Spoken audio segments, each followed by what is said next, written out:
First things first, Mets have done their due diligence, according to your article on Joe Girardi. But, Andy, what are the chances that Joe Girardi actually ends up being their next manager?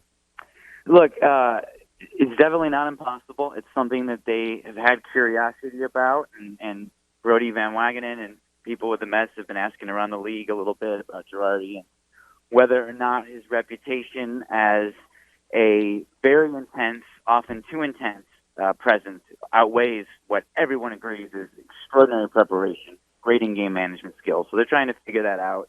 I would say that they're skeptical that he would be a fit, and I think that's so am I. I think there's a lot of reason to be skeptical despite his success with the Yankees, but he's on their radar, and I would expect his name to be part of the search that is almost certainly coming at the end of the season. Flip to the Yankees for a second. Is it just going to be the same names that we keep hearing over the next few weeks, or will there be a couple of new ones that will pop up before the deadline in terms of their starting pitching and who's going to be available? The Stromans, Baumgartners, those names. Yeah. Are they going to be the same ones, or is anybody else going to enter this? Cashman's good at surprises, so I wouldn't rule anything out. I mean, we were all focused on them getting Jay Happ last year, which they did, and then I remember one night hearing from a source that they were close on Zach Britton, and you're like, oh, I didn't even know they were looking for a reliever. So he's good at that kind of thing. Encarnacion is the latest example. So you never rule anything out with him. Definitely focus on pitching. I like the possibility of Trevor Bauer there.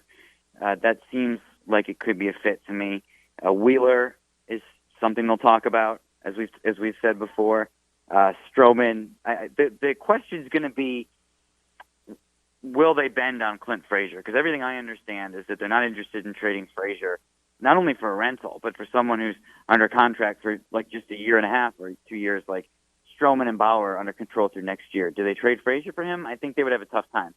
That's not to say that they wouldn't. So what is the compensation package potentially then? What do they want to give up?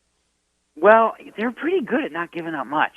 I don't know how they do it, but like they gave up Justice Sheffield for Paxton, and Sheffield wasn't much of a prospect. I mean, maybe he'll have a nice career, but that wasn't a huge thing to give up at the time. And that was for 2 years at Paxton. They gave up Justice Sheffield, who has so much less value than Clint Frazier, who's a position player who can hit.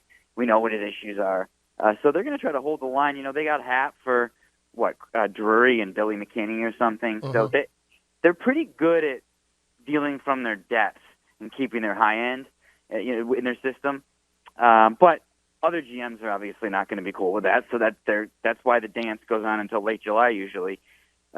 So we'll see where they blink, but I think that Frazier's available, but they're being pretty tough about what they'll do with Frazier.